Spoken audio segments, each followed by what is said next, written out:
Hello, എല്ലാവർക്കും tech P S സിയുടെ പുതിയൊരു വീഡിയോയിലേക്ക് സ്വാഗതം. ഇന്ന് ഈ ഒരു വീഡിയോയിൽ നമ്മൾ ഡിസ്കസ് ചെയ്യാനായിട്ട് പോകുന്നത് ഇക്കഴിഞ്ഞ junior lab assistant in medical education service പരീക്ഷയുടെ കെമിസ്ട്രി ഭാഗത്ത് നിന്നും ചോദിച്ചിട്ടുള്ള പ്രീവിയസ് ഇയർ ക്വസ്റ്റ്യൻസ് ആണ്. ഓക്കെ, അപ്പോ ഈ ക്വസ്റ്റ്യൻ പേപ്പർ കോഡ് 6/2023 ആണ്. ക്വസ്റ്റ്യൻ ബുക്ക്ലെറ്റ് കോഡ് എ ആണ് നമ്മൾ ഡിസ്കസ് ചെയ്യാനായിട്ട് പോകുന്നത്. ഈ ബുക്ക്ലെറ്റ് കോഡിൽ 66ാമത്തെ ചോദ്യം തൊട്ടായിരുന്നു കെമിസ്ട്രി എന്ന് ചോദിച്ചിട്ടുള്ളത്. അപ്പോൾ ക്വസ്റ്റ്യൻ ബുക്ക്ലെറ്റ് കോഡ് എ ആണ്, ശ്രദ്ധിക്കുക. അപ്പൊ നിങ്ങൾ ചെയ്യുമ്പോൾ ആ ഒരു ക്വസ്റ്റ്യൻ പാറ്റേൺ അല്ലെങ്കിൽ ക്വസ്റ്റ്യൻ നമ്പറിൽ വ്യത്യാസം വരും. നിങ്ങളുടെ ബുക്ക്ലെറ്റ് കോഡിനനുസരിച്ച് ആ ഒരു ക്വസ്റ്റ്യൻ നമ്പറിൽ വ്യത്യാസം വരും. ഈ ഒരു എക്സാം നടന്നത് 21/1/2023 ഓക്കെ, അപ്പൊ നമ്മൾ നേരെ സെഷനിലേക്ക് കടക്കുകയാണ്.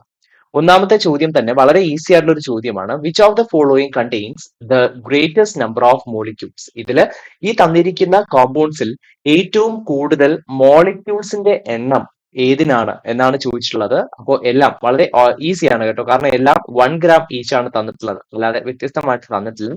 എല്ലാം 1 gram ഈച്ച് ആണ്. 1 gram oxygen, 1 gram hydrogen, 1 gram water, 1 gram hydrogen, 1 gram ammonia, ഇങ്ങനെയാണ് തന്നിട്ടുള്ളത്. ഓക്കെ, അപ്പൊ നമുക്ക് ഇതെങ്ങനെ ആൻസർ ചെയ്യണം നോക്കാം.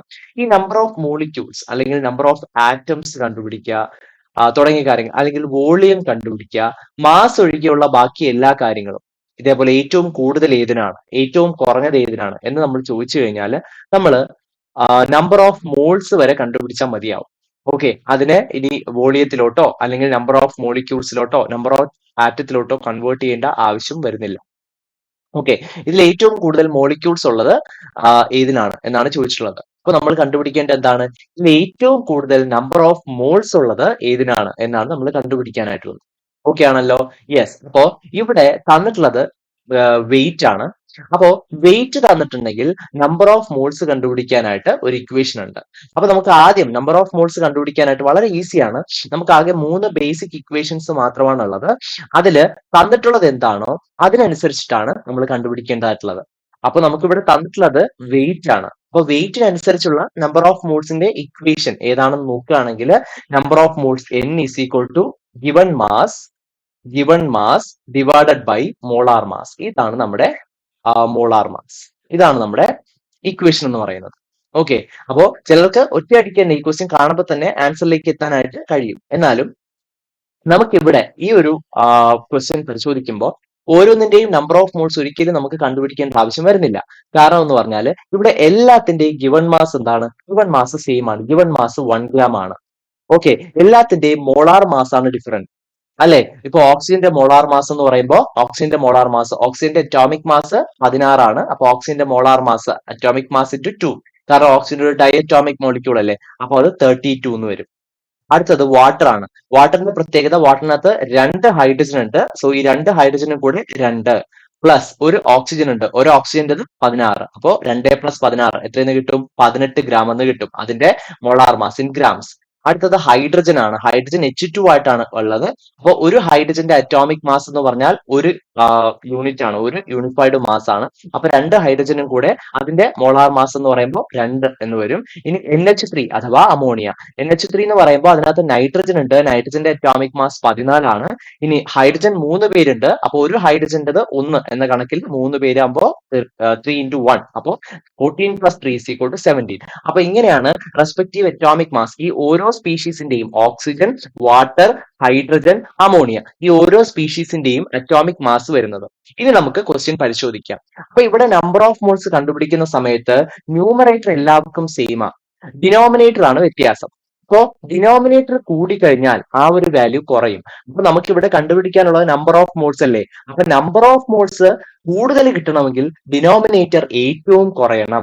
അതായത് മോളാർ മാസ് ഇതിൽ ഏറ്റവും കുറഞ്ഞത് ആരാണോ അയാൾക്കായിരിക്കും ഏറ്റവും കൂടുതൽ നമ്പർ ഓഫ് മോൾസ് ഉള്ളത്. അപ്പൊ മോളാർ മാസ് ഏറ്റവും കുറഞ്ഞ ആളാരാണ്? ഹൈഡ്രജൻ ആണ്, അല്ലെ? ഹൈഡ്രജന്റെ മോളാർ മാസ് വെറും 2 ആണ്. അപ്പൊ നമ്പർ ഓഫ് മോൾസ് എത്രയെന്ന് വരും? 1 gram divided by 2 gram is equal to 0.5 moles of hydrogen ആണ് ഇവിടെ ഉള്ളത്. ബാക്കിയെല്ലാം കണ്ടുപിടിക്കുമ്പോൾ അതിലും വളരെ കുറവായിരിക്കും. ഈ നമ്പർ ഒന്നും നമുക്ക് 0.5 മോൾസ് ഒന്നും കണ്ടുപിടിക്കേണ്ട ആവശ്യമൊന്നുമില്ല. നമ്മുടെ റിലേഷൻ ഇതാണ്. ഡിനോമിനേറ്റർ കൂടിക്കഴിഞ്ഞാൽ, അതായത് ഡിനോമിനേറ്ററിൽ വരുന്ന മോളാർ മാസ് കൂടിക്കഴിഞ്ഞാൽ എന്ത് കുറയും? നമ്മുടെ നമ്പർ ഓഫ് മോൾസ് കുറയും. അപ്പൊ ഇതിൽ ഏറ്റവും കൂടുതൽ നമ്പർ ഓഫ് മോൾസ് ഉള്ളത് ഏറ്റവും കുറഞ്ഞ അറ്റോമിക് മാസ് ഉള്ള ഹൈഡ്രജൻ ആണ്. അപ്പൊ ഹൈഡ്രജൻ ആയിരിക്കും ഏറ്റവും കൂടുതൽ മോളിക്യൂൾസ് ഇതിലുള്ളത്. അതിന്റെ നമ്പർ എത്രയാണെന്ന് ചോദിക്കുകയാണെങ്കിൽ ദ നമ്പർ ഓഫ് മോൾസ്, അതായത് 0.5 ഇൻറ്റു അവോഗാഡ്രോ നമ്പർ എന്നെ. അവോഗാഡ്രോ നമ്പർ അറിയാമായിരിക്കും, 6.022 ഇൻറ്റു 10⁻23 ആണ് അവോഗാഡ്രോസ് നമ്പർ വരുന്നത്. ഓക്കെ, അപ്പോ ഈ ചോദ്യത്തിന്റെ ആൻസർ ആയിട്ട് വരുന്നത് ഓപ്ഷൻ സി ആണ്. 66ാമത്തെ ചോദ്യത്തിന്റെ ആൻസർ ആയിട്ട് വരുന്നത് ഓപ്ഷൻ സി ആണ്. വളരെ ഈസിയാണ്, 1 മിനിറ്റ് പോലും വേണ്ട ആ ക്വസ്റ്റ്യൻ ആൻസർ ചെയ്യാനായിട്ട്. കാരണം കാണുമ്പോൾ തന്നെ അറിയാം ഇതിൽ ഏറ്റവും കുറഞ്ഞ മോളാർ മാസ് ഉള്ളത് ഹൈഡ്രജൻ ആണ്. Because hydrogen is the lightest molecule in this group, lightest atom in this group. Okay ആണല്ലോ? യെസ്. അപ്പൊ അതും ആ റിലേഷനും അറിയാമെങ്കിൽ 1 മിനിറ്റിൽ താഴെ ക്വസ്റ്റ്യൻ വായിക്കുമ്പോൾ തന്നെ നമുക്ക് ഉത്തരത്തിലേക്ക് എത്താനായിട്ട് പറ്റും. അപ്പൊ ഇവിടെ ഡിസ്പ്ലേയിൽ കാണിച്ചിരിക്കുന്നത് നമ്പർ ഓഫ് മോളിക്യൂൾസും അതുപോലെ നമ്പർ ഓഫ് ആറ്റംസും എല്ലാം നമ്പർ ഓഫ് കണ്ടുപിടിക്കാനുള്ള കുറച്ച് ഇക്വേഷൻസ് ആണ്. ഓക്കെ, അപ്പോ number of moles of molecules കണ്ടുപിടിക്കാനുള്ള ഇക്വേഷൻ നമ്മൾ ഇപ്പൊ ചെയ്ത വെയിറ്റ് ഓഫ് ദ സബ്സ്റ്റൻസ് അല്ലെങ്കിൽ given mass by molecular mass ആണ്. ഇനി അത് ആറ്റം ആണെങ്കിൽ weight of the substance divided by atomic mass വെച്ച് ചെയ്യേണ്ടി വരും. ഇനി ഒരു ഗ്യാസിന്റെ നമ്പർ ഓഫ് മോൾസ് കണ്ടുപിടിക്കാനായിട്ട് volume in litre at STP divided by 22.4 ചെയ്താൽ മതി. Where 22.4 is the molar volume. അതായത് ഒരു മോൾ ഏത് ഗ്യാസും STP കണ്ടീഷൻ എടുക്കുകയാണെങ്കിൽ അതിന്റെ വോളിയം 22.4 ലിറ്റർ ആയിരിക്കും. Whether it is hydrogen, oxygen, അതൊന്നും യാതൊരു കുഴപ്പമില്ല. ഹൈഡ്രജൻ ആയിക്കോട്ടെ, ഓക്സിജൻ ആയിക്കോട്ടെ, ഏത് ഗ്യാസ് ആയാലും 22 ലിറ്റർ അത് STP standard condition of temperature and പ്രഷറിൽ എടുക്കുകയാണെങ്കിൽ അതിന്റെ വോളിയം വരുന്നത് ഇത്രയായിരിക്കും, അത് 1 മോൾ ആയിരിക്കും. അതാണ് മോളാർ വോളിയം എന്ന് പറയുന്നത്. Number of moles of particles അത് മോളിക്യൂൾസ് ആവാം, ആറ്റം ആവാം, അയോണുകളാവാം. ആ പാർട്ടിക്കിൾസിന്റെ എണ്ണത്തിന് NA മീൻസ് അവോഗാഡ്രോസ് നമ്പർ എന്ന് പറയുമ്പോൾ 6.022 ഇൻറ്റു 10⁻23. ഓക്കെ, വളരെ ഈസി ആയിട്ട് സ്കോർ ചെയ്യാൻ പറ്റുന്ന ഒരു പാർട്ടാണ് ഈ മോൾ കോൺസെപ്റ്റ് എന്ന് പറയുന്ന പാർട്ട്. വളരെ ഈസി ആയിട്ട് നമുക്ക് മാർക്ക് സ്കോർ ചെയ്യാനായിട്ട് പറ്റും. ഓക്കെ ആണല്ലോ? ഇനി അടുത്ത ചോദ്യത്തിലേക്ക് പോവാം. അടുത്ത ചോദ്യം 67ാമത്തെ, അതായത് കെമിസ്ട്രി ആ ഒരു പാർട്ടിൽ നിന്നാണ് നമ്മൾ സ്റ്റാർട്ട് ചെയ്യുന്നത്. 66th ക്വസ്റ്റ്യനിൽ നിന്നാണ് കെമിസ്ട്രി ക്വസ്റ്റ്യൻസ് സ്റ്റാർട്ട് ചെയ്യുന്നത്, ക്വസ്റ്റ്യൻ ബുക്ക്ലെറ്റ് കോഡ് എയിൽ. അടുത്ത ചോദ്യം, the total number of orbitals in an energy level designated by principal quantum number n is equal to. ഇതൊരു ഡയറക്റ്റ് ഇക്വേഷൻ ആണ്. അതായത് ഒരു ഷെല്ലിന്റെ പ്രിൻസിപ്പൽ ക്വാണ്ടം നമ്പർ n ആണെങ്കിൽ അതിനകത്ത് എത്ര ഓർബിറ്റൽസ് ഉണ്ടാവും, the total number of orbitals എത്ര പേരുണ്ടാവും. അപ്പോ n ആണ് പ്രിൻസിപ്പൽ ക്വാണ്ടം നമ്പർ എങ്കിൽ ഓർബിറ്റലുകളുടെ എണ്ണം വരുന്നത് n² ആണ്. Okay, n². So option B is the answer. ഇതൊരു ഡയറക്റ്റ് ഇക്വേഷൻ ആണ്. അപ്പൊ ഇതെങ്ങനെയാണ് ഇതിന്റെ എക്സ്പ്ലനേഷൻ നമുക്കൊന്ന് നോക്കാം. നമ്മൾ വളരെ ചെറിയ ക്ലാസ്സുകളിലെ പഠിച്ചിട്ടുള്ളതാണ്. ഒരു ഷെല്ലിൽ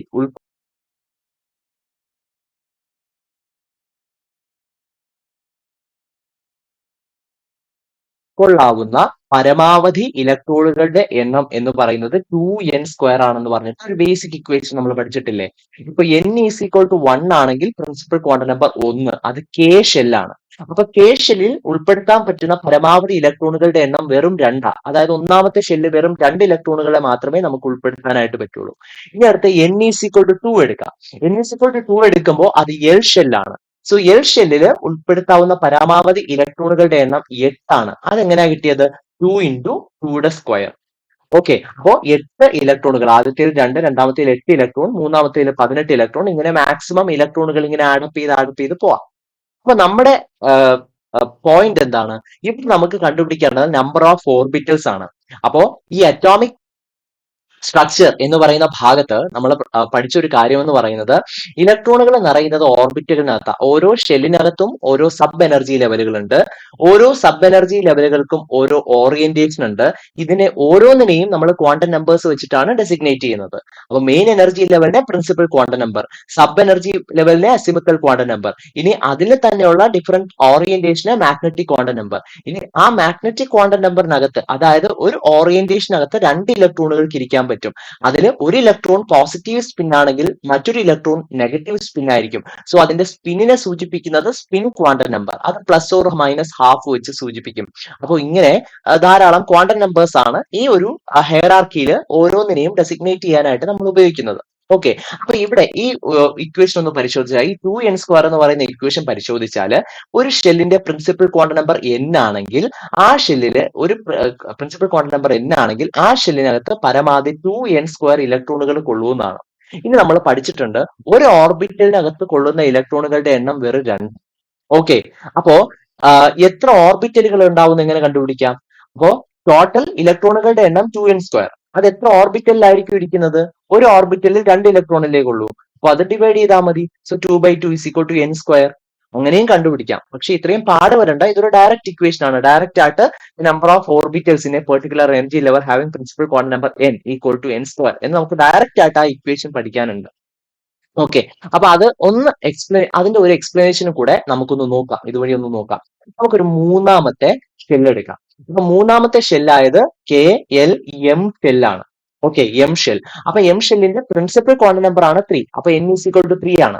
n = 3 ആണെങ്കിൽ അതിനകത്ത് എത്ര ഇലക്ട്രോണുകൾ കാണണം? ആസ് പെർ ദി എത്ര ഓർബിറ്റലുകൾ കാണണം?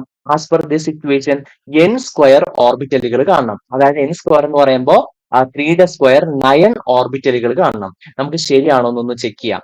അപ്പൊ മൂന്നാമത്തെ ഷെല്ലാണ്. മൂന്നാമത്തെ ഷെല്ലിന്റെ പ്രിൻസിപ്പൽ ക്വാണ്ടം നമ്പർ n = 3 ആണ്. അപ്പൊ അതിന് പോസിബിൾ ആയിട്ടുള്ള അസിമുത്തൽ ക്വാണ്ടം നമ്പർ ഏതൊക്കെയാണ്? പോസിബിൾ ആയിട്ടുള്ള അസിമുത്തൽ ക്വാണ്ടം നമ്പർ 0 മുതൽ n-3 വരെ പോകും എന്നാണ് നമ്മൾ ക്വാണ്ടം നമ്പേഴ്സിൽ പഠിച്ചത്. അതായത് 0 വരാം, 1 വരാം, 2 വരാം. ഇത്രയുമാണ് ഇതിന് പോസിബിൾ ആയിട്ടുള്ള അസിമുത്തൽ ക്വാണ്ടം നമ്പർ. അപ്പൊ 0 stands for S subshell, 1 stands for P subshell, 2 stands for D subshell. അപ്പോൾ SP-D എന്നീ ഓർബിറ്റലുകൾ ഇതിനകത്ത് കൊള്ളാം. ഓക്കെ. അതിൽ S സബ്ഷെല്ലിനകത്തുള്ള ഓർബിറ്റലുകളുടെ എണ്ണം വെറും 1.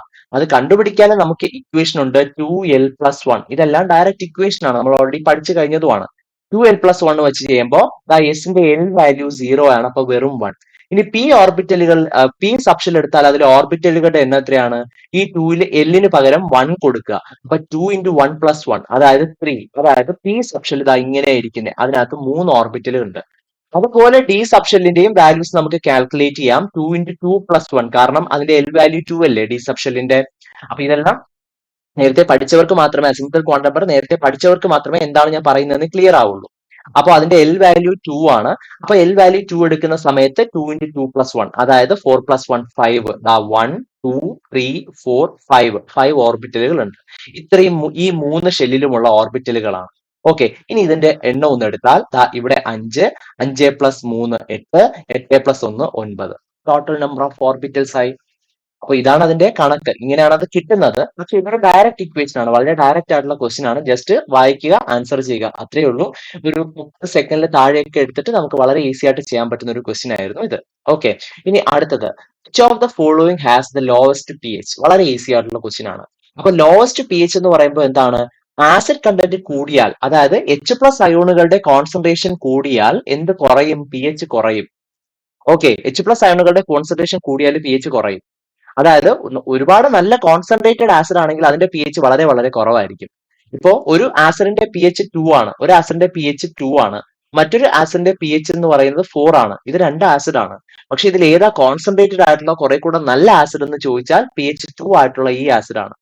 ഓക്കെ. ഇനി നമുക്ക് ഓപ്ഷനിലേക്ക് വരാം. ഓപ്ഷനിൽ നമുക്ക് വളരെ ഈസി ആക്കാനായിട്ട് തന്നിട്ടുണ്ട്. എല്ലാം HCl തന്നെയാണ് തന്നിട്ടുള്ളത്. അതിന്റെ കോൺസെൻട്രേഷൻ ആ ഓർഡറിൽ തന്നെയാണ് അവർ ചേഞ്ച് ചെയ്തിരിക്കുന്നത്.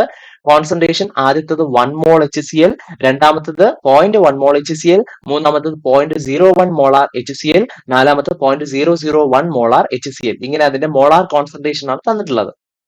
ഓക്കെ ആണല്ലോ, മൊളാരിറ്റി ആണ് തന്നിട്ടുള്ളത്. അപ്പൊ ഇവിടെ ഹൈലി കോൺസെൻട്രേറ്റഡ് ആയിട്ടുള്ള ആസിഡ് ഏതാണെന്ന് ചോദിച്ചാൽ എന്താണ്?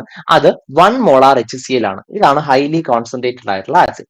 അപ്പൊ ഈ ഹൈലി കോൺസെൻട്രേറ്റഡ് ആയിട്ടുള്ള ആസിഡിന്റെ pH ആയിരിക്കണം ഏറ്റവും ലോവസ്റ്റ്. അപ്പൊ ഇവിടെ ലോവസ്റ്റ് pH ഉള്ളത് ആർക്കാണ്? 0.1 മോളാർ കോൺസെൻട്രേഷൻ ഉള്ള ഈ HCl-നാണ് ഏറ്റവും ലോവസ്റ്റ് ആയിട്ടുള്ള pH. അതായത് ഏറ്റവും സ്ട്രോങ്സ്റ്റ് ആയിട്ടുള്ള ആസിഡ് ഈ തന്നിരിക്കുന്നതിൽ ഏതാണ്? ഓപ്ഷൻ എ, 1 മോളാർ HCl ആണ്. ഓക്കെ. അപ്പൊ അതാണ് ഈ ഒരു ചോദ്യത്തിന്റെ ഉത്തരമായിട്ട് വരുന്നത്. ഇനി അടുത്ത ക്വസ്റ്റ്യനിലേക്ക് പോവാം. Which of the following is A dry cell? Okay. അപ്പൊ ഇലക്ട്രോ കെമിക്കൽ സെല്ലുകളിൽ പ്രധാനമായിട്ടുള്ള ഒരു വളരെ പ്രധാനപ്പെട്ട ഒരു ക്ലാസിഫിക്കേഷൻ ആണ് ഡ്രൈ സെല്ല്, പ്രൈമറി സെല്ലും സെക്കൻഡറി സെല്ലും. ഓക്കെ, പ്രധാനമായിട്ട് രണ്ടായിട്ട് ക്ലാസിഫൈ ചെയ്തിട്ടുണ്ട്. ഓക്കെ, സെല്ലുകളെ പ്രധാനമായിട്ട് രണ്ടായിട്ട് ക്ലാസിഫൈ ചെയ്തിട്ടുണ്ട്. ഒന്ന് പ്രൈമറി സെൽ, മറ്റൊന്ന് സെക്കൻഡറി സെൽ. അതിൽ പ്രൈമറി സെൽ എന്ന് പറഞ്ഞാൽ അതിന്റെ പ്രത്യേകത, these are non rechargeable cell. Non rechargeable ആയിട്ടുള്ള, അതായത് റീചാർജ് ചെയ്യാൻ പറ്റാത്ത ടൈപ്പ് ഓഫ് സെല്ലുകളെ നമ്മൾ വിളിക്കുന്ന പേരാണ് പ്രൈമറി സെല്ലുകൾ. ഫോർ എക്സാമ്പിൾ, നമ്മൾ ക്ലോക്കിൽ ഉപയോഗിക്കുന്ന ബാറ്ററി ഇല്ലേ, അത് റീചാർജ് ചെയ്യാൻ പറ്റില്ല. അതൊരു യൂസ് കഴിഞ്ഞാൽ once the chemicals inside it is over, then ആ സെല്ല് ഡെഡ് ആണ്. ആ സെല്ല് കൊണ്ട് യാതൊരു പ്രയോജനവുമില്ല. അതിനകത്തുള്ള കെമിക്കൽസ് തീർന്നു കഴിഞ്ഞാൽ പിന്നെ റീചാർജ് ചെയ്ത് ഉപയോഗിക്കാനായിട്ട് പറ്റില്ല. പിന്നെ ചെറിയ വാച്ചുകളിലും ടോയ്സുകളിലും ഒക്കെ ഇടുന്ന ബട്ടൺ സെൽ എന്ന് പറയുന്ന സെൽ, അതിന്റെ പേരാണ് മെർക്കുറിക് സെൽ. അപ്പൊ ഇതൊക്കെ എന്താണ്? പ്രൈമറി സെല്ലുകളാണ്. ഓക്കെ, അപ്പോ ദാ ആ ഓപ്ഷനിൽ നോക്കൂ, ഡ്രൈ സെൽ, അതായത് ക്ലോക്കിലൊക്കെ ഇടുന്ന സെല്ലുകളില്ലേ, അതിനെ വിളിക്കുന്ന പേരാണ് ഡ്രൈ സെൽ. ഇനി നമ്മൾ ചെറിയ വാച്ചിലൊക്കെ ഇടുന്ന ചെറിയ സെൽ മെർക്കുറി സെല്ലാണ്, അതിനെ ബട്ടൺ സെൽ എന്നൊക്കെ വിളിക്കാറുണ്ട്. ഓക്കെ, അപ്പൊ ഇതെല്ലാം പ്രൈമറി സെല്ലുകളാണ്.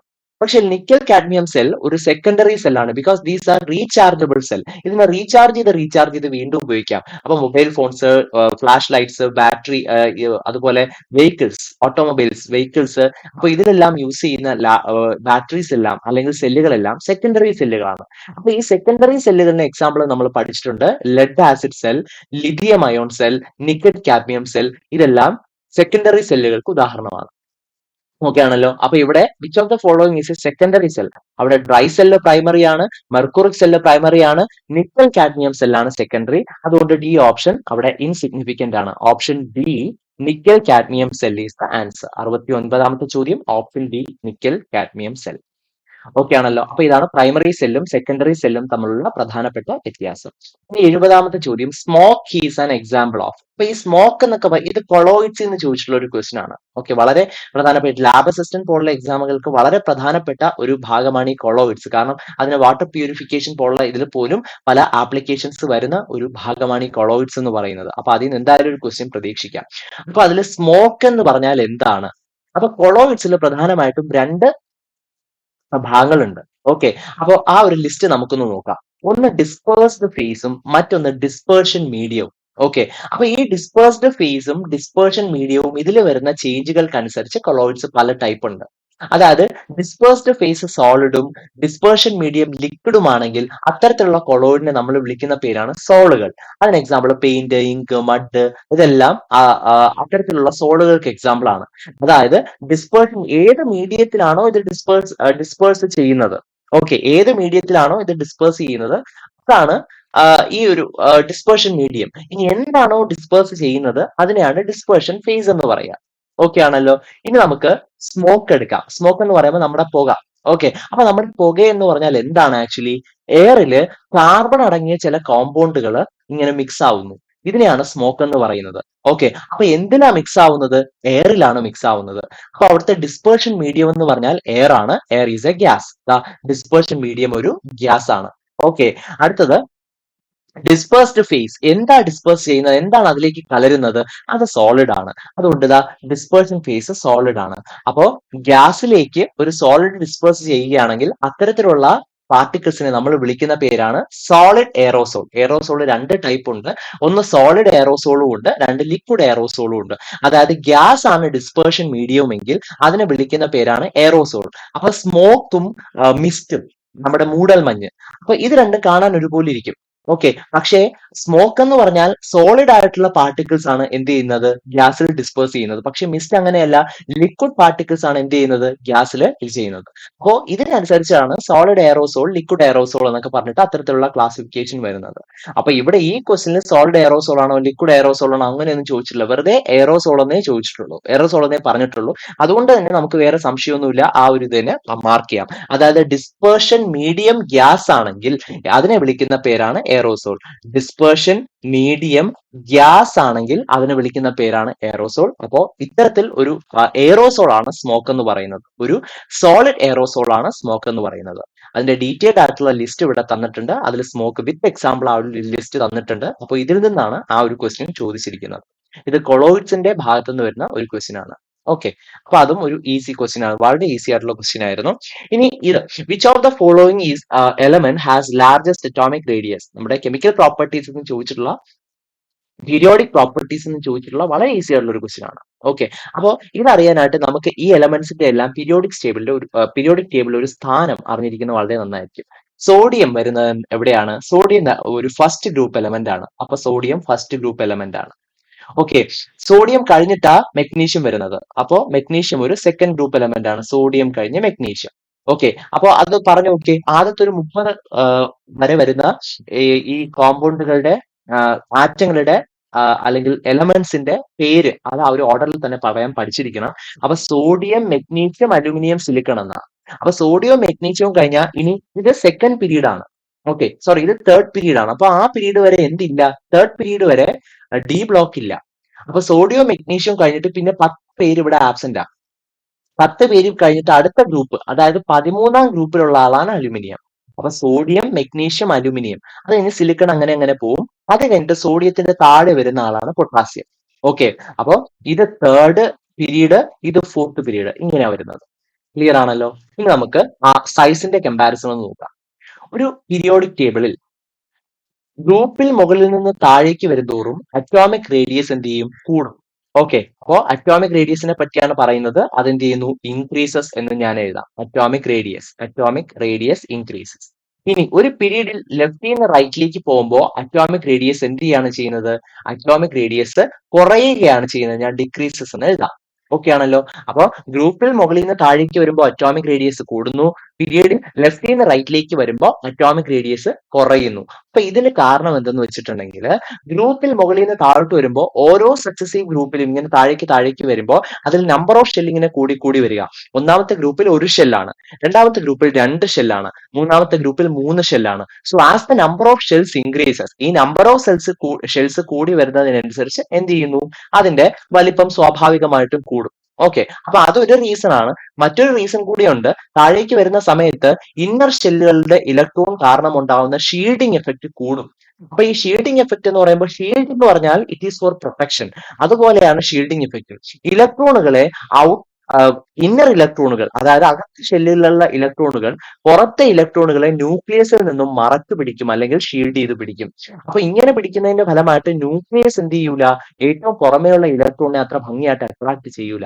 അപ്പൊ ഈ രണ്ട് കാരണം ഉള്ളത് കൊണ്ട്, അതായത് ഒന്ന് നമ്പർ ഓഫ് ഷെൽസ് കൂടുന്നു, രണ്ടാമത്തത് ഇന്നർ ഇലക്ട്രോൺസ് കാരണം ഉണ്ടാവുന്ന ഷീൽഡിംഗ് എഫക്റ്റ് കൂടുന്നു. ഈ രണ്ട് റീസൺ കൊണ്ട് എന്ത് ചെയ്യാം? മുകളിൽ നിന്ന് താഴേക്ക് ഗ്രൂപ്പിൽ വരുമ്പോൾ അറ്റോമിക് റേഡിയസ് കൂടുകയാണ് ചെയ്യുന്നത്.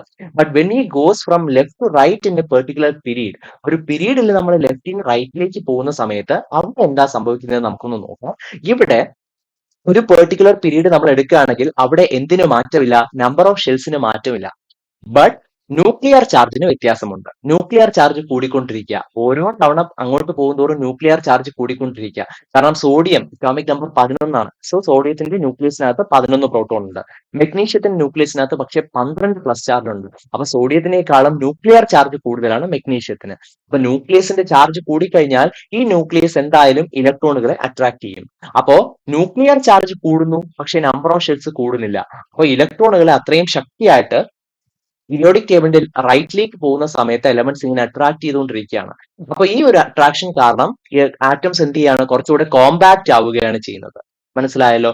അപ്പോ ഇതാണ് റീസൺ. അപ്പോ ഇവിടുന്ന് റൈറ്റിലേക്ക് പോകുമ്പോൾ സൈസ് കുറയുകയാണ്. അപ്പൊ ഏറ്റവും കൂടുതൽ തേർഡ് ഗ്രൂപ്പിൽ ഏറ്റവും കൂടുതൽ സൈസ് ഉള്ളത് സോഡിയത്തിനാണ്.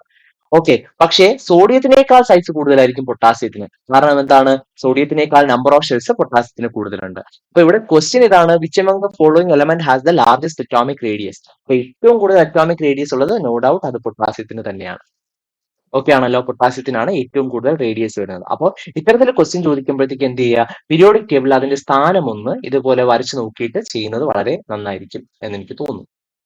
അടുത്തത്, antiseptic sold in market as perhydrol. അതിന്റെ പേര് തന്നെ ഉണ്ട്, പെർ ഹൈഡ്രോൾ എന്ന പേരിൽ വിൽക്കുന്നത് ഹൈഡ്രജൻ പെറോക്സൈഡ് ആണ്. ഹൈഡ്രജൻ പെറോക്സൈഡിന്റെ ഒരു പെർട്ടിക്കുലർ കോൺസെൻട്രേഷൻ ഉള്ള സൊല്യൂഷനെ നമ്മൾ കോമൺ ആയിട്ട് വിളിക്കുന്ന പേരാണ് പെർ ഹൈഡ്രോൾ. ഓക്കെ. ഹൈഡ്രജൻ പെറോക്സൈഡ് ഒരു ആന്റിസെപ്റ്റിക് ആണ്. H2O2 എന്ന് പറയുന്ന ഹൈഡ്രജൻ പെറോക്സൈഡ് ഒരു ആന്റിസെപ്റ്റിക് ആണ്. അതുകൊണ്ട് തന്നെ അത് മെഡിക്കൽ പർപ്പസിനൊക്കെ യൂസ് ചെയ്യാറുണ്ട്. വൂൺസ്, എസ്പെഷ്യലി ഇതേപോലെ സ്ക്രാച്ചസ് ഒക്കെ വരാറില്ലേ ശരീരത്തിൽ? അപ്പോൾ അത്തരത്തിലുള്ള വൂൺസ് ഒക്കെ വരുന്ന സമയത്ത് അതിനെ ട്രീറ്റ് ചെയ്യാനും അത് പെട്ടെന്ന് ഇത് ചെയ്യാനും ഇൻഫെക്ഷൻ ഒന്നും ആവാതിരിക്കാനുമായിട്ട് നമ്മളിപ്പോൾ വളരെ കോമൺ ആയിട്ട് യൂസ് ചെയ്യുന്ന ഒരു സൊല്യൂഷൻ ആണ് ഹൈഡ്രജൻ പെറോക്സൈഡ് സൊല്യൂഷൻ. അതിനെ വിളിക്കുന്ന പേരാണ് പെർഹൈഡ്രോൾ. സോ 72ാമത്തെ ചോദ്യത്തിന്റെ ഉത്തരം ഓപ്ഷൻ ഡി ആണ്. ഇനി 73ാമത്തെ ചോദ്യത്തിലേക്ക് പോവാം. Which ion is required for the coagulation of blood? അപ്പൊ കൊയാഗുലേഷൻ ഓഫ് ബ്ലഡിന് കാരണമാവുന്ന അയോൺ ഏതാണെന്നാണ്. അപ്പോ ഈ അയോൺ എന്ന് പറയുന്നത് കാൽഷ്യം അയോൺ ആണ്. ബ്ലഡ് കൊയാഗുലേഷൻ ഏറ്റവും കൂടുതൽ നമുക്ക് ആവശ്യമുള്ളത് കാൽഷ്യം ആണ്. അപ്പൊ അതിന്റെ റീസൺ എന്താണെന്ന് നോക്കാം. ബ്ലഡ് കൊയാഗുലേഷന്റെ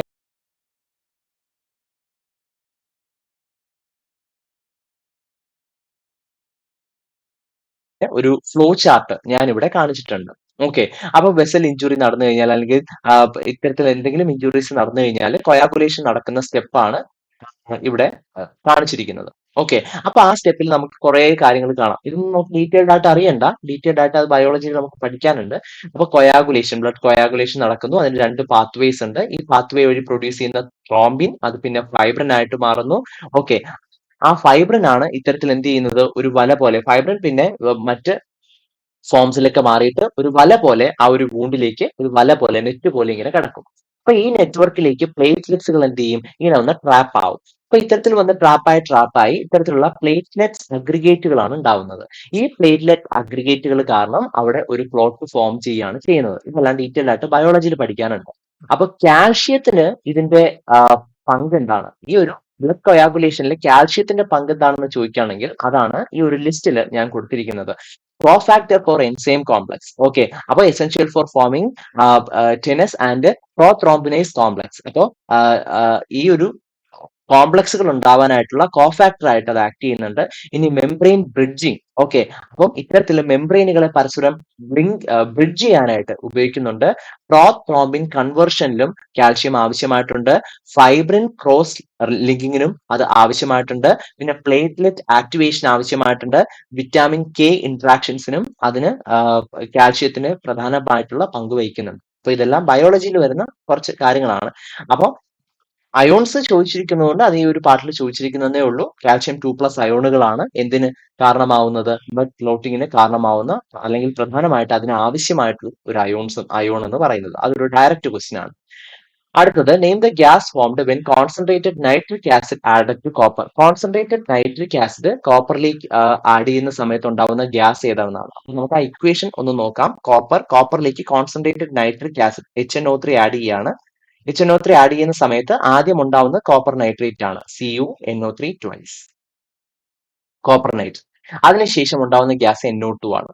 ഓക്കെ, NO2നോടൊപ്പം കുറച്ച് H2O, കുറച്ച് വാട്ടറും കൂടെ ഉണ്ടാവും. ഓക്കെ, അപ്പൊ ഇതൊന്ന് ബാലൻസ് ചെയ്യുന്ന സമയത്ത് ഇവിടെ നമുക്കൊരു 4 കൊടുക്കാം, അതുപോലെ ഇവിടെ നമുക്കൊരു 2 കൊടുക്കാം, ഇവിടെ നമുക്കൊരു 2 കൊടുക്കാം. അപ്പൊ ഇതാണ് equation. Cu+4 HNO3 gives CuNO3 twice plus 2 NO2 plus 2 H2O. ഇതാണ് നമ്മുടെ ഇക്വേഷൻ എന്ന് പറയുന്നത്. ഓക്കെ, അപ്പൊ ഇതിനനുസരിച്ച് നമ്മുടെ ഗ്യാസ് ഏതാ ഉണ്ടാവുന്ന, ഇവിടെ ഫോം ചെയ്യുന്ന ഗ്യാസ് ഓഫ് കോഴ്സ് എന്താണ്, NO2 ആണ്, നൈട്രജൻ ഡയോക്സൈഡ്. ഓക്കെ, 74ാമത്തെ ചോദ്യം ഓപ്ഷൻ എ ആണ് ഉത്തരം, നൈട്രജൻ ഡയോക്സൈഡ്. അടുത്തത്, which of the following alloys contain copper, tin and zinc? Okay, കോപ്പറും ടിന്നും സിങ്കും അടങ്ങിയ അലോയ് ഏതാണെന്നാണ്. അപ്പൊ നമുക്ക് ഓരോന്നായിട്ട് നോക്കാം.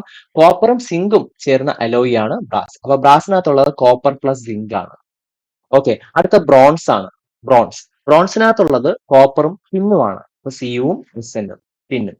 അടുത്ത ഗൺ മെറ്റൽ നോക്കാം. അപ്പൊ ഗൺ മെറ്റലിലുള്ളത് കോപ്പർ ഉണ്ട്, അതുപോലെ ടിൻ ഉണ്ട്, SN, അതുപോലെ സിങ്ക് ഉണ്ട്, ZN. ഓക്കെ, അപ്പോ ജർമ്മൻ സിൽവർ അല്ല. അപ്പോ ഇവിടെ ഓപ്ഷൻ സി ഗൺ മെറ്റൽ ഒന്ന് നോക്കൂ. അപ്പൊ കോപ്പർ, ടിൻ, ലെഡ്, സിങ്ക്, ഇത്രയും മെറ്റൽസ് അതിലുണ്ട്. അപ്പൊ നമുക്ക് ആ ഓപ്ഷൻ ആണ് കറക്റ്റ് ആയിട്ട് വരിക. ഓപ്ഷൻ സി ഗൺ മെറ്റൽ ആണ് കറക്റ്റ് ആയിട്ട് വരിക. ഓക്കെ ആണല്ലോ? യെസ്. അപ്പൊ അടുത്ത ചോദ്യത്തിലേക്ക് പോവാം. Which of the following gives silver mirror test with Tollens reagent? Tollens റീജന്റുമായിട്ട് സിൽവർ മിറർ ടെസ്റ്റ് തരുന്നത് ഇതിൽ ആരാണ് എന്നാണ് ചോദ്യം. അപ്പൊ നമുക്ക് അതൊന്ന് നോക്കാം. അപ്പൊ സിൽവർ മിറർ ടെസ്റ്റ് എന്ന് പറയുമ്പോഴത്തേക്ക് അതിനായിട്ട് യൂസ് ചെയ്യുന്ന റിയേജന്റ് ആണ് ടോളൻസ് റിയേജന്റ്. അതിന് സിൽവർ മിറർ ടെസ്റ്റ് എന്നാ പറയാ. അപ്പൊ ടോളൻസ് റിയേജന്റ് എന്ന് പറയുമ്പോൾ അമോണിയാക്കൽ സിൽവർ നൈട്രേറ്റ് ആണ് കേട്ടോ. ഈ ടോളൻസ് റിയേജന്റ് എന്ന് പറയുന്നത് അമോണിയാക്കൽ സിൽവർ നൈട്രേറ്റ് ആണ്. അപ്പൊ ഇവിടെ നടക്കുന്നത് റിഡോക്സ് റിയാക്ഷൻ ആണ്. അപ്പൊ ഈ റിയാക്ഷനിൽ ശരിക്കും സംഭവിക്കുന്നത് എന്താണെന്ന് വെച്ചാൽ ആൽഡിഹൈഡുകളെ എന്ത് ചെയ്യുന്നു, ഓക്സിഡൈസ് ചെയ്യുന്നു.